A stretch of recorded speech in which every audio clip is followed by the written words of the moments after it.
Welcome to Flip Lesson 103 as we explore volume today. Volume, simply defined, is the amount of space an object takes up. So we're talking about 3D objects, objects that take up space. We're talking about boxes. We're talking about pyramids. We're talking about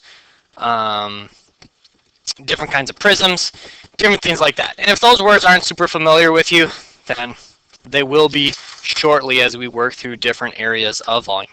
Today we're going to focus on what are known as rectangular prisms, also known as boxes or cubes, as we learn the basic principles of volume.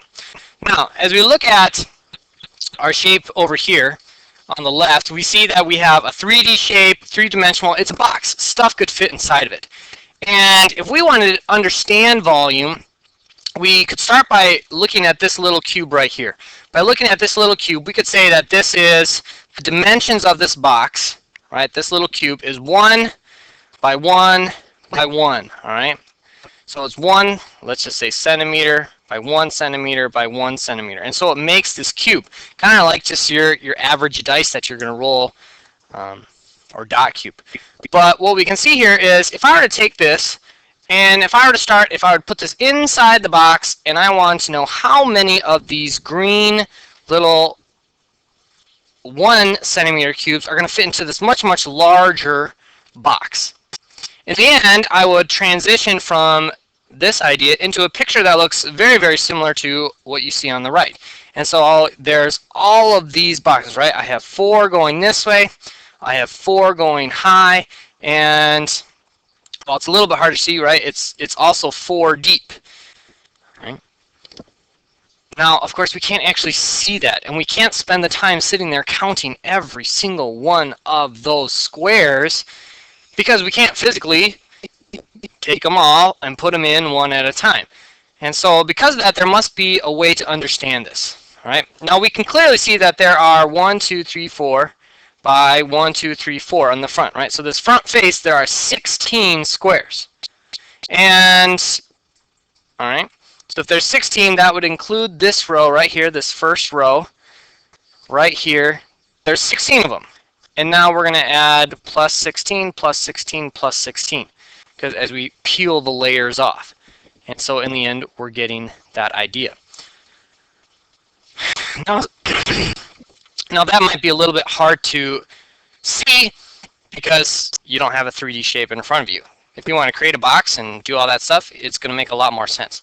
But in the end, what we end up doing is we're going to follow this formula. Volume equals length times the width times the height. Because if we look at the length and we say that's 4, and I'm going to go with the height next, right? And that's 4. We already determined on the front side that there are 16, right? 4 times 4. And now we add in this depth right here of 4. We could say 4 times 4 times 4 is our volume, right? Our length times our width times our height. And it goes together with this idea. How many of these boxes am I going to put in here, right? I'm going to put 4 here, and I'm going to go 4 deep, and I'm going to go 4 high. And that's how they're all going to fit in here. And by doing that, we're able to fill up that box, and we get this formula for volume: length times width times height.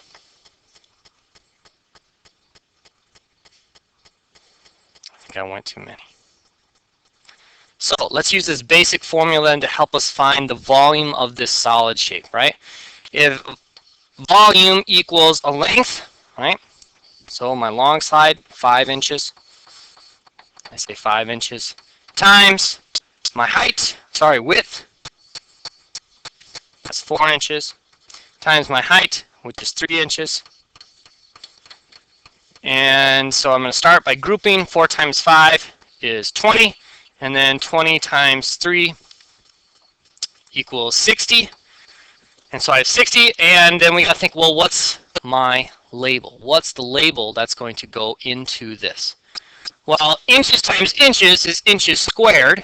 That's area. So inches times inches times inches is going to be, right, going back off of our idea, we're going to say a cubic inch. Or you could also write it like this, inches cubed. All right, come back for part 2. All right, so we've just finished solving this problem. We've determined that volume equals length times width times height. So let's finish up this lesson. So Sarah is having a tea party. She wants to cover her table with a tablecloth for the party. What is the minimum size of the tablecloth she needs to cover the top of the table? All right. So we see this table here, but now what is the question really asking? Right? It's saying she wants to cover the top of her table. So even though we've been given all three dimensions, we're really just looking for, well, we want something to go over the surface of this. Really, we need the area of the top of the table. Now, area has a very different formula. Area is length times width.